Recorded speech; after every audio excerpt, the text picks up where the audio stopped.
হলো Mars network, আর আপনারা দেখছেন নিউজ 7 দিন। মনের খবর, মনে রাখার খবর। Present by studio view, Arambagh. ছবি এমন, মনের মতো।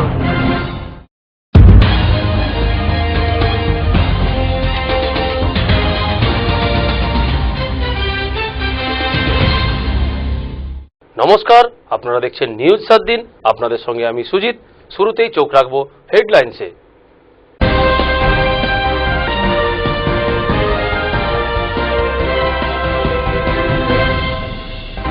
হেডলাইন্স নিবেদন করছে অনেক প্রীতিজা ভারত গ্যাস গ্রামীণ বিতরক। মা ও দুই ছেলের 7 বছরের কারাদণ্ড। আরামবাগ গার্লস কলেজে বিক্ষোভ। শর্ট সার্কিট থেকে আগুন লেগে ভস্মীভূত বাড়ি। মুখ্যমন্ত্রীর ঘোষণা সত্ত্বেও অনাস্থা আনল তৃণমূল নেতৃত্ব।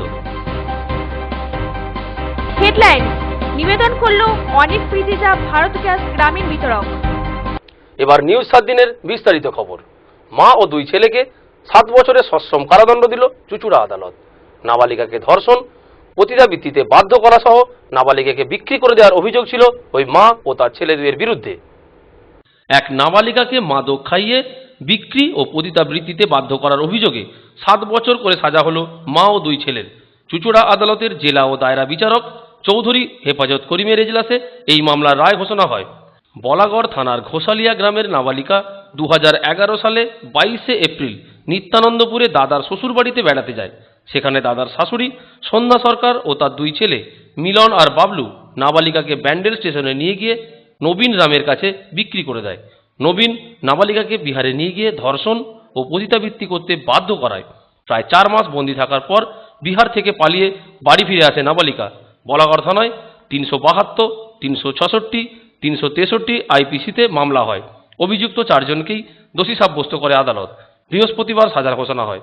এই অন্যতম অভিযুক্ত নবীন রাম এখনো পলাতক। কি সাজা দিলেন?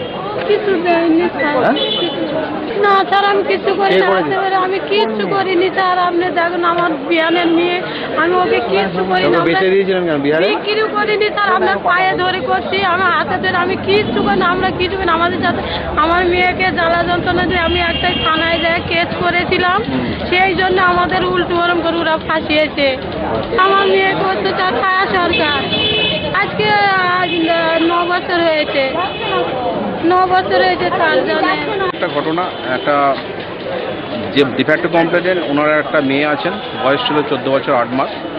উনি ওনার রিলেটিভ বাড়িতে যখন 14 বছর 8 মাসের ভিকটিম গার্লটা যখন যায় তখন ওনার বাড়িতে যখন পৌঁছান, ওনার আত্মীয় বাড়িতে পৌঁছে যাওয়ার পরই ওনাকে জোরপূর্বক কিছু একটা খাইয়ে দেয়। খাইয়ে দেওয়ার পর ওনাকে ব্যান্ডেল স্টেশনে নিয়ে আসে ভিকটিম গার্লকে। ব্যান্ডেল স্টেশনে আনার পর ওনাকে বিহারের উদ্দেশ্যে একটা ছেলেকে বিক্রয় করে দেয় এবং ভিকটিম গার্ল যখন সাক্ষী দিচ্ছেন তখন বলেন যে তাকে টাকার বিনিময়ে বিক্রি করছে এবং কিছু টাকা পয়সা নিচ্ছে, সেটা উনি লক্ষ্য করেছেন, সেটা উনি বলেছেন। তখন জাস্ট ওর জ্ঞানটা ফিরেছে। তো পরবর্তীকালে ওনার যার কাছে বিহারে বিক্রি করে দেয় তার কাছে 5 মাস ওখানে ছিল। তারপর ওখান থেকে ভিকটিম গার্ল পালিয়ে আসে। তারপর লোকজনের সহায়তা ও বাড়ি ফেরত পায়, আসে 5 মাস পর। তখন ওর বাবা মাকে ঘটনার কথা বলে, বাবা মা তারপর মামলা করে 3 জন আসামির বিরুদ্ধে। এটা বলাগড় থানার ঘটনা। তারপর আদালতে শুনানির পর ওনাদেরকে 3টে ধারায় দোষী সাব্যস্ত করেছে। মোট 3 জন, একজন অ্যাবসকন্ড করে আছে, উনি পালিয়ে গেছেন 313 স্টেজে। হুগলি ব্যুরো রিপোর্ট, নিউজ 7 দিন। আরামবাগ গার্লস কলেজে বাৎসরিক সাংস্কৃতিক অনুষ্ঠান চলাকালীন ছাত্রীদের বিক্ষোভে মুখে পড়লেন অধ্যক্ষ ডক্টর সাজিদুল ইসলাম। অনুষ্ঠানের শিল্পীদের পারিশ্রমিক দেয়াকে কেন্দ্র করে তর্কে বিতর্কে জড়িয়ে পড়েন অধ্যক্ষ। অবশেষে আরামবাগ পৌরসভার চেয়ারম্যানের মধ্যস্থতায় বিষয়টি মিটে যায়। আরামবাগ গার্লস কলেজে বাৎসরিক সাংস্কৃতিক অনুষ্ঠান চলাকালীন বিক্ষোভের মুখে পড়লেন অধ্যক্ষ সাজিদুল ইসলাম। এতে কলেজ চত্বরে উত্তেজনাও ছড়িয়ে পড়ে। কেন বারবার আরামবাগের কলেজগুলিতে অনুষ্ঠান চলাকালীন নানানভাবে গোলমাল হয়, সেই প্রশ্ন তুলছেন আরামবাগবাসী। বৃহস্পতিবার আরামবাগ গার্লস কলেজে সাংস্কৃতিক অনুষ্ঠান ছিল। এদিন শিল্পীদের পেমেন্ট দেওয়াকে কেন্দ্র করে অধ্যক্ষের সঙ্গে তর্ক বিতর্ক শুরু হয়ে যায় যোগাযোগকারী মিডলম্যানেদের। আর এতেই অনুষ্ঠান মাঝপথে বন্ধ হয়ে যায়। এক জটিল পরিস্থিতির সৃষ্টি হয়। তখন ছাত্রীরাও অধ্যক্ষকে ঘিরে বিক্ষোভ দেখান। শেষমেশ পুরসভার চেয়ারম্যান স্বপন নন্দীর মধ্যস্থতায় বিষয়টি মিটে যায়। আসবে কে? তাহলে আমরা নিজেরাই এসে বলছি আমরা জানি না এই ব্যাপারটা। কি শুনেছি কথা বল? শুনেছি আমরা তো জানি না ব্যাপারটা। জিনিসটার জায়গা জানি না, আমরা খুব ওভার পজিশন করে ফেলি। আরে মেয়েরা তারা প্রোগ্রাম করবে, আমরা এই জন্য মেয়েদেরকে কালকে বারবার করে বলেছিলাম তোমরা 11 করে কিন্তু ঘরে ঢুকতে দাও না, ইয়েতে ঢুকতে দাও না, তোমার তাড়াতাড়ি চলে যাবে কোনো ব্যবস্থা নেই। তা সেই জায়গায় দাঁড়িয়ে আমরা এলাকা প্রতারিত হলাম। সেই প্রতারণায় শিল্পীরা পর্যন্ত নিজেরা বোঝাতে জানি না। আরামবাগ থেকে শেখ মুন্নার রিপোর্ট, নিউজ 7 দিন। চোখ রাখবো পরের খবরে। আগুনে পুড়ে ভস্মীভূত হয়ে গেল খানাকুলের সাবল সিংহপুরের হরিশচকের একটি বাড়ি। আগুন নেভাতে গিয়ে জখম হয় 15 জন গ্রামবাসী। আশঙ্কাজনক অবস্থায় 10 জনকে হাসপাতালে চিকিৎসার জন্য পাঠানো হয়। শর্ট সার্কিট থেকে আগুন লেগে পুড়ে ভস্মীভূত হয়ে গেল খানাকুলের সাবল সিংহপুর গ্রাম পঞ্চায়েতের হরিশচক গ্রামের এক বাসিন্দার বাড়ি। ভয়াবহ এই আগুন নেভাতে দমকল কর্মীরাও আসেন, তবে যোগাযোগের ক্ষেত্রে এলাকাটি অত্যন্ত দুর্গম বলে আগুন নেভাতে যথেষ্ট বেগ পেতে হয় দমকল কর্মীদের। স্থানীয় বাসিন্দারাই আগুন নেভানোর চেষ্টা করেন। বাড়ির সদস্যদের জিনিসপত্র উদ্ধার করতে গেলে প্রতিবেশী 15 জন গুরুতর জখম হন। তাদেরকে স্থানীয় নতিপুর হাসপাতালে নিয়ে যাওয়া হয় চিকিৎসার জন্য। ঘটনাস্থলে পুলিশ ও দমকল কর্মীরা দেরিতে পৌঁছায় এবং উত্তেজনা ছড়িয়ে পড়ে। কি ভাই জানি না কি করে লেগে গেছে, শর্ট সার্কিট মনে হচ্ছে হয়েছে। বাকি সমস্ত কিছু আমাদের পুড়ে গেছে। আধার কার্ড, যত আমাদের কাগজ ছিল সমস্ত, এলআইসির যা Aadhaar card, identity card, ATM card, সমস্ত কিছু পুড়ে গেছে। যেমন আমি চিল্লি ওখানে আমার কাকিরা একটা চিল্লিয়েছে, চিল্লানোর পর আমি একটা ঘরে ঘুমাচ্ছিলাম, ওই ঘরে 4 জন ছিল, সেখান থেকে আনতে যে আমার এখানটা পুড়ে গেছে। বাড়িতে আমার 4টে ভাই বোন ছিল আর আমি ছিলাম এই 4টে ঘরে। নিজের সমস্ত কিছু, মা থালা বাসন মাঝে আসছিল। এখন আমি বাইরে ঝাঁট দিচ্ছিল, পাশের বাড়ি ওরা দেখে বলছে তোমাদের সব জ্বলে যাচ্ছে। তখন আমি যে দৌড়ে আমাদের বাড়ির সব ঘুমাচ্ছিল সবাইকে তুললাম, তুলে দেখি সব তখন দু করে জ্বলছে। তারপরে কি হয়েছে আমি আর জানি না, সবই পুড়ে গেছে, আমাদের আর কিছুই না। সেখানে খবর যায় শর্ট সার্কিট হয়ে মানে আগুন লেগেছে শুনলাম। শোনার পরে বিভিন্ন জায়গায় খবর দিই, দেওয়ার পরে প্রশাসন এবং আমার ফায়ার ব্রিগেড আসছে। তার আগে কিন্তু আমাদের এলাকার সমস্ত যুব ভাইয়েরা বিরাট উপকার করেছে। যে উপকারটা জলটা অ্যাকচুয়ালি নামিয়েছে আমাদের যুব ভাইয়েরা। এটাই আমরা চেষ্টা চালাচ্ছি, প্রশাসনকে বলছি, আমরা প্রধান সাহেবকেও ডেকেছি, আসবে কাগজপত্র করে আমরা চিন্তা ভাবনা এনাদের জন্য নিয়ে আসছি। আমরা অলরেডি জানিয়েও দিয়েছি, আজকে খাওয়া দাওয়ার ব্যবস্থাও আমরা চিন্তা ভাবনা নিয়ে নিয়েছি, অলরেডি খাওয়া দাওয়ার ব্যবস্থা করাচ্ছি এবং আমরা যেসব ব্যবস্থা সরকারির মাধ্যমে আমরা করব। ক্যামেরায় মানস পণ্ডিতের সঙ্গে সৌরভ রায়ের রিপোর্ট, নিউজ 7 দিন। আপনারা দেখছেন নিউজ 7 দিন। ফিরে আসছে একটা ছোট্ট বিজ্ঞাপন বিরতি নিয়ে। সেট টপ বক্স সকল টিভি গ্রাহকদের উদ্দেশ্যে জানানো যাচ্ছে যে ট্রাইয়ের নির্দেশে আগামী 1 জানুয়ারি 2017 তারিখ থেকে ফেজ 4 এলাকায় ডিজিটাল সিগন্যাল বাধ্যতামূলক হচ্ছে। সমস্ত গ্রাহকদের অনুরোধ করা হচ্ছে 31 ডিসেম্বর 2016 মধ্যে আপনাদের মনোরঞ্জনের জন্য প্রয়োজনীয় ডিজিটাল সেট টপ বক্স নিজ নিজ কেবল অপারেটরদের থেকে সংগ্রহ করুন। অন্যথায় 31 ডিসেম্বরের পর আপনার টিভিতে সেট টপ বক্স ছাড়া আপনি কোনো রূপ ছবি দেখতে না পেলে আপনার কেবল অপারেটর দায়ী থাকবে না। বাড়িতে সেট টপ বক্স লাগান, ডিজিটাল হয়ে যান। ফিরে এলাম বিজ্ঞাপন বিরতির পর। আপনারা দেখছেন নিউজ 7 দিন। গোঘাটে 4র্থ শ্রেণীর ছাত্রী রাজ্য অ্যাথলেটিক্সে প্রথম স্থান দখল করল। প্রাথমিক বিদ্যালয়ে বাৎসরিক ক্রীড়া প্রতিযোগিতায় জেলায় প্রথম হয়। রাজ্য স্তরে খেলার সুযোগ পেয়ে যায় গোঘাটের রঘুবাটি অঞ্চলের পার্বতীপুর গ্রামের 4র্থ শ্রেণীর ছাত্রী ফতেমা খাতুন। সেই মতো বুধবার তার বিদ্যালয়ের শিক্ষক মলয় ঘোষের সাথে সল্টলেকের যুবভারতী ক্রীড়াঙ্গনে রাজ্য স্তরে খেলায় অংশ নিতে যায়। আর ওই দিনই ফতেমা একবারে প্রথম স্থান দখল করে রাজ্যের ক্রীড়া মানচিত্রে নিজের স্থান করে নিল। গোঘাটের একেবারে প্রত্যন্ত গ্রাম পার্বতীপুর। এখানে না আছে ভালো যোগাযোগ, না আছে ভালো প্রশিক্ষণের স্থান। কেবলমাত্র বিদ্যালয়ের শিক্ষকের কাছে যেটুকু অভ্যাস, তাতেই উচ্চতর শিখরে পৌঁছে গেল ফতেমা। আর তাতেই ফতেমা প্রমাণ করে দিল অভ্যাস আর মনের অদম্য ইচ্ছা ও একাগ্রতা থাকলে গ্রাম থেকেও লড়াই করে ফার্স্ট হওয়া যায়। ফতেমার এই জয়ে গর্বিত বিদ্যালয়ের শিক্ষক শিক্ষিকা থেকে শুরু করে এলাকার বাসিন্দারা। তাই বৃহস্পতিবার ফতেমাকে রঘুবাটি গ্রাম পঞ্চায়েতের পক্ষ থেকে বিশেষ সম্বর্ধনা দেওয়া হয়। এই পঞ্চায়েতের প্রধান অচিন্ত রায় তাকে সম্বর্ধনা দেন। তাকে পুষ্পস্তবক, ট্র্যাকস্যুট, ব্যাগ, বেশ কিছু জিনিসপত্র, খেলার সরঞ্জাম এবং মানপত্র প্রদান করেন। ফতেমা স্কুলের শিক্ষক মলয় ঘোষ জানান, আমি ছোটবেলা থেকে ওকে তৈরি করেছি বা তৈরি করার চেষ্টা করেছি, বারবার অভ্যাস করিয়েছি, তবে ভাবতেও পারিনি ফতেমা রাজ্য স্তরে একেবারে প্রথম হয়ে যাবে। ও আমাদের গর্ব। আমার একটাই আর্জি, ওর তো প্রাথমিক বিদ্যালয় শেষ হয়ে গেল, এবার ওর খেলার বিষয়ে যদি সরকারিভাবে কোনো সাহায্য দেওয়া হয় তাহলে আমাদের আশা ভবিষ্যতে ও আরও কিছু করে দেখাতে পারবে। ফতেমার বাবা শামসের উদ্দিন থাকেন আসামে, সেখানে কম্বল ফেরি করেন। বাড়িতে সেভাবে গাইড দেওয়ার মতো কেউ নেই। বাড়িতে থাকেন মা সপুরা বেগম। তিনি বলেন, মেয়ের এই সাফল্যে আমি ভীষণ গর্বিত। মেয়েকে বড় হয়ে খেলোয়াড় বানাতে চাই, কিন্তু বাদ সেধেছে আর্থিক অনটন।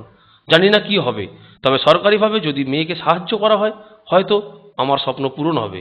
স্থানীয় পঞ্চায়েত প্রধান অচিন্ত রায় বলেন, আমরা ফতেমার কৃতিত্বে গর্বিত, আমরা ওর পাশে আছি, যতটা আমাদের সম্ভব সেইভাবেই সাহায্য করব। ভালো লাগছে সব কিছু, আমার মাস্টার মশাইদের জন্য অবদান, আমি না হলে এই জায়গায় পৌঁছাতে পারতাম না। ঠিক আছে, বাবা মার আশীর্বাদ, আপনার সকলের আশীর্বাদ যেন এনার জন্য যেন আরো এগিয়ে আসে এমএলএ মন্ত্রী। আমি আশা করব আমার মেয়ে যেন আরো বড় হতে পারে। আপনারা এর সঙ্গে থাকুন। ব্যুরো রিপোর্ট, নিউজ 7 দিন। এবার আসছি পরের খবরে। মুখ্যমন্ত্রীর ঘোষণা সত্ত্বেও উলিয়ারা গ্রাম পঞ্চায়েতে অনাস্থা আনল তৃণমূল পরিচালিত উলিয়ারা গ্রাম পঞ্চায়েতের নির্বাচিত সদস্যরা। মুখ্যমন্ত্রীর ঘোষণা সত্ত্বেও উলিয়ারা গ্রাম পঞ্চায়েতে অনাস্থা আনল তৃণমূল পরিচালিত উলিয়ারা গ্রাম পঞ্চায়েতের নির্বাচিত সদস্যরা। এই অনাস্থাকে নিয়ে গ্রামবাসীদের মধ্যে চাঞ্চল্য ছড়িয়ে পড়েছে। কি করে মুখ্যমন্ত্রীর ঘোষণা সত্ত্বেও এই অনাস্থা, এই নিয়ে প্রশ্নচিহ্ন দাঁড়িয়েছে। এবং 21 তারিখে যখন মুখ্যমন্ত্রী বাঁকুড়া জেলাতে আছেন সেই মুহূর্তে বা সেই অবস্থাতে যে কায়দাতে এই অনাস্থা গ্রহণ করা হয়েছে প্রধানের মৃত্যু, এটা কোনোভাবেই মেনে নেওয়া যায় না।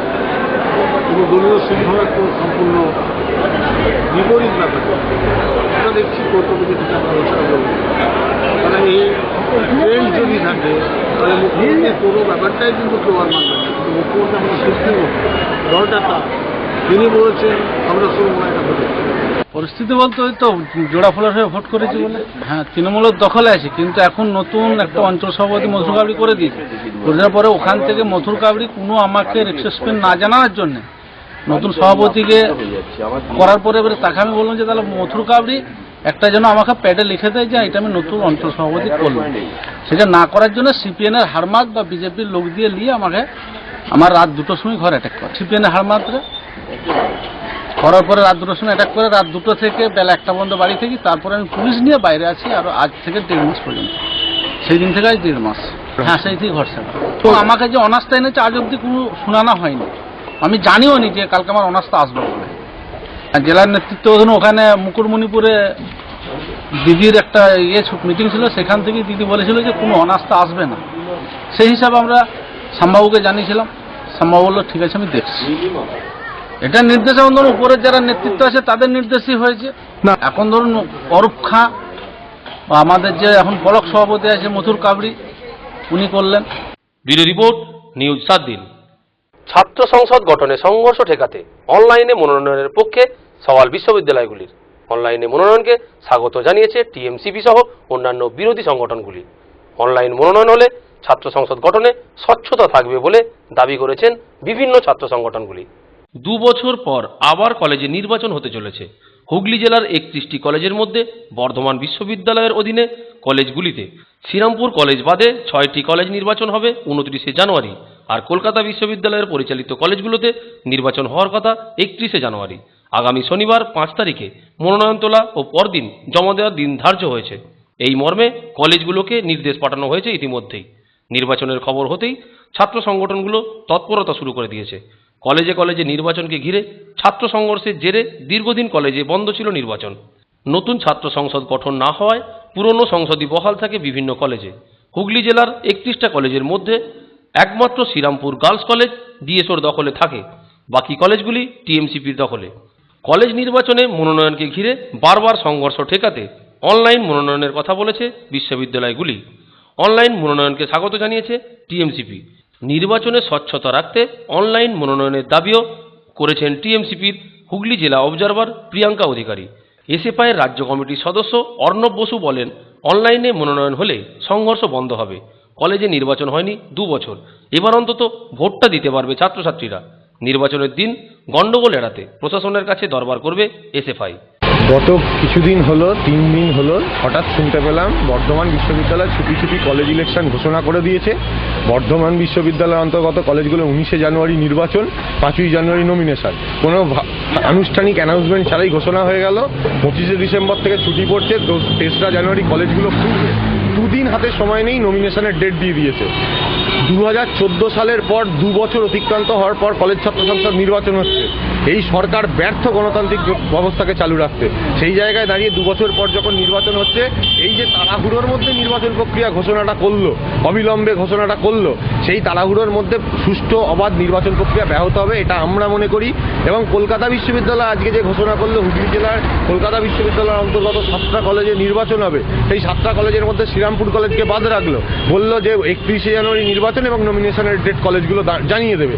সেক্ষেত্রে দাঁড়িয়ে আমাদের মনে হয় যে এই 31শে জানুয়ারি কলকাতা বিশ্ববিদ্যালয়ের অন্তর্গত কলেজ আর বর্ধমান বিশ্ববিদ্যালয়ের অন্তর্গত কলেজ 19শে জানুয়ারি, হুগলি জেলার কলেজের এই যে ঘাড়ে নিঃশ্বাস ফেলা দুটো বিশ্ববিদ্যালয়ের নির্বাচন প্রক্রিয়া, এই নির্বাচন প্রক্রিয়া আলাদা আলাদা ডেটে হওয়ার জন্য প্রশাসনিক গাফিলতি হতে পারে, প্রশাসনিকভাবে ব্যাহত হতে পারে এবং রাজনৈতিক ছাত্র সংগঠনগুলো নির্বাচন পরিচালনা এবং প্রিপারেশনের কাজে ভীষণ অসুবিধার সম্মুখীন হতে পারে। এই জায়গায় দাঁড়িয়ে আমরা মনে করছি গোটা জেলায় নির্বাচন একই দিনে হওয়াটা জরুরি। তার জন্য সুষ্ঠু প্রশাসনিক পদক্ষেপ এবং দুটো বিশ্ববিদ্যালয়ের কোঅর্ডিনেশনটা ইমিডিয়েট জরুরি। দেখুন, আমাদের যেটা অনলাইন ফর্ম ফিল আপ করার কথা বলা হয়েছে, ওইটা সরকার স্বচ্ছতা রাখার জন্য বলেছেন। যে অনেক কলেজে দেখা যায় যে বিরোধীরা অভিযোগ দেয় আমরা ফর্ম ফিল আপ করতে দিচ্ছি না, তো সেই অভিযোগ কতটা সত্যি সেইটা যাচাই করার জন্য এবং আদেও তারা ফর্ম ফিল আপ করতে আসে কি না সেটা জানার জন্য স্বচ্ছভাবে সরকার স্বচ্ছতা রাখতে চেয়েছে, সেই জন্য অনলাইনের একটা ব্যবস্থা করেছে।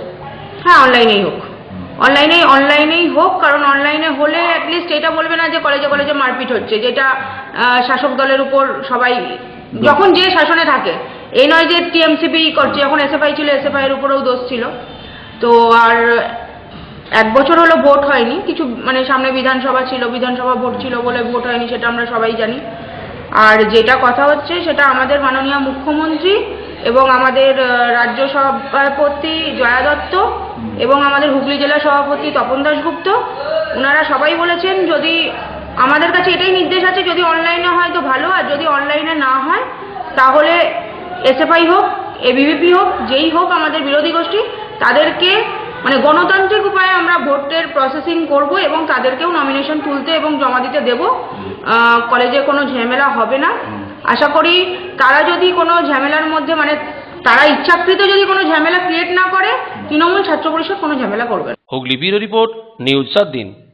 আপনারা দেখছেন নিউজ 7 দিন। নিয়ে নিচ্ছি ছোট্ট একটা বিজ্ঞাপন বিরতি, সঙ্গে থাকুন। আপনি কি নতুন গ্যাসের কানেকশন নিতে ইচ্ছুক? তাই আর দেরি না করে যোগাযোগ করুন অনেক প্রীতিজা ভারত গ্যাস গ্রামীণ বিতরক, গৌরহাটি, আরামবাগ, হুগলি। এখান থেকে গ্রাহকদের বাড়ি বাড়ি গ্যাস সিলিন্ডার সরবরাহ করা হয়। গ্যাসের ওভেন, লাইটার প্রভৃতি গ্যাসের যাবতীয় সরঞ্জাম এখানে পাবেন। গ্যাস বুকিং এর জন্য যোগাযোগ করুন এই নম্বরে 9007966123। আরো বিশদ জানতে যোগাযোগ করুন অনন্ত ভট্টাচার্য। অফিসিয়াল ফোন নম্বর 03211261207 এবং 9832847328। ফিরে এলাম বিজ্ঞাপন বিরতির পর। বিজেপি নেতা অমিত শাহের মন্তব্যের প্রতিবাদে হুগলির চাপাডাঙ্গা রবীন্দ্র কলেজের তৃণমূল ছাত্র পরিষদের ছাত্রছাত্রীরা বিক্ষোভ মিছিলে সামিল হল। মিছিলের নেতৃত্ব দেন তারকেশ্বর ব্লক তৃণমূল কংগ্রেসের সভাপতি কেশব ঘোষ। বিজেপি নেতা অমিত শাহের মন্তব্যের তীব্র প্রতিবাদ জানিয়ে নোট বাতিলের ইস্যুতে এবার সরব হলেন হুগলির চাপাডাঙ্গা কলেজের তৃণমূল ছাত্র পরিষদের সহস্রাধিক ছাত্রছাত্রী। বৃহস্পতিবার বেলার দিকে কলেজ চলাকালীন তারা একযোগে প্রতিবাদ মিছিল করেন। এদিন তারা চাপাডাঙ্গা কলেজ চত্বর থেকে চাপাডাঙ্গা বাসস্ট্যান্ড পর্যন্ত এক মহা মিছিল করেন। মিছিলে হাজির ছিলেন তারকেশ্বরের ব্লক তৃণমূল সভাপতি কেশব ঘোষ, তৃণমূল নেতা লালটু চক্রবর্তী সহ একাধিক নেতৃত্ব। তারা এদিন মিছিল চলাকালীন বিজেপি নেতা অমিত শাহের বিরুদ্ধে স্লোগানও দিতে থাকেন। তৃণমূল ছাত্র পরিষদের এই মিছিলে এলাকায় শোরগোল পড়ে যায়।